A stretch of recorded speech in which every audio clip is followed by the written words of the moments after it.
السلام علیکم ورحمۃ اللہ۔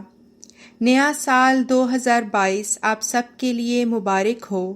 اللہ تعالیٰ اس سال کو ہمارے لیے یوں مبارک بنا دے کہ ہم اللہ تعالیٰ کے راستے پر چلنے والے ہوں، اپنے ان گناہوں اور غلطیوں کو دیکھنے والے اور اللہ تعالیٰ سے اپنے گناہوں کی بخشش طلب کرنے والے ہوں۔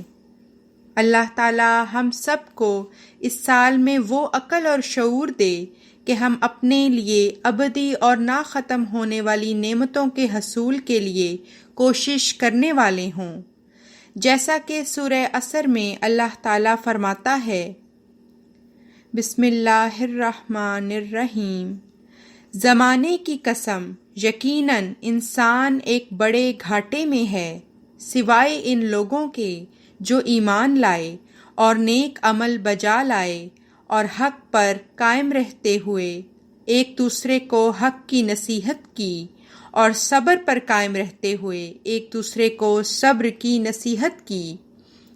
ایسا نہ ہو کہ ہم حق کے راستے پر نہ ہی خود چل سکیں اور نہ ہی دوسروں کو حق کے راستے پر چلنے کی تلقین کر سکیں۔ اس صورت میں ہم خسارہ پانے والے ہو جائیں گے۔ ہر گزرتے سال کے ساتھ زندگی کا وقت ختم ہو رہا ہے، اس لیے اللہ تعالیٰ نے یہاں زمانے کی قسم کھائی ہے اور یہ بہت بڑی قسم ہے۔